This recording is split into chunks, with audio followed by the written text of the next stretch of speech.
Hey, sorry your rural hospital shut down. We needed to send 160 billion extra dollars to ICE. 160 Benson Booney billions with a B. That's more than the annual military budget of every single country on the planet, besides us and China. And it's half of China's.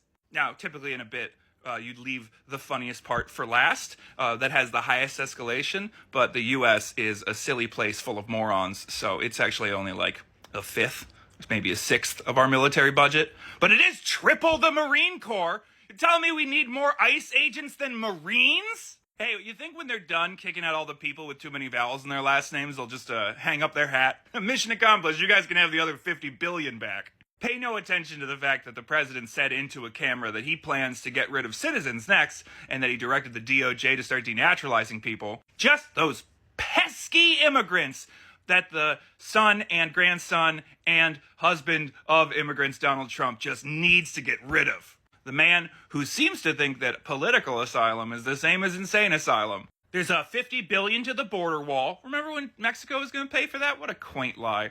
Another $50 billion to building more internment camps. You know, like the one that they're making merch for. Just a good Christian nation following the laws of Christ all the way to the line to buy merch from the internment camp. Just a little sign of the cross and a kiss to baby Jesus, who wipes away a beautiful white tear, looking down at elected officials in America, saying that the alligators eating people would be awesome, actually. Just ignore that the Pope sent a letter saying, like, hey, this is egregious what you're doing in this bill, taking all this health care and getting rid of all these immigrants. But that's the wrong kind of Christian. I don't care that his magic chair talks directly to God. Some king in the past wanted a divorce, and that's how I made my religion, so I don't have to listen to the Pope.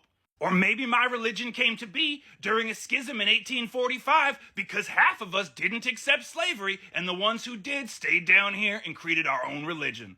Yeah, go look it up. Entire religion based on we want to keep ours.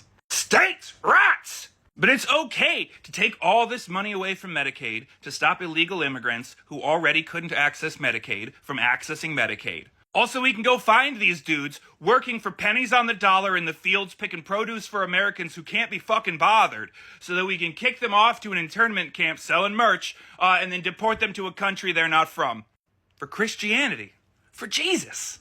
And remember, when that produce is rotting in the fields, and it takes 45 minutes for an ambulance to come to your house to drive you 2 hours to the nearest hospital just so your insurance premiums can be jacked through the roof, and all the... Remember, it's the Democrats' fault. You know, the ones who all voted no for this? The Republican Senate and Republican House of Representatives and Republican President putting forward and naming this the big beautiful bill, stealing trillions of dollars from our pockets to give to the richest people in the history of the world, and give $160 billion to one of our greatest modern shames. It was all the Democrats who stalled and voted no and put forth amendment after amendment after amendment to try and save these rural hospitals, and every single one was shot down. But it doesn't matter, because it'll be 3 to 4 years from now, and that means it's the Democrats' fault. Hip hip hooray! It feels good to be a veteran today.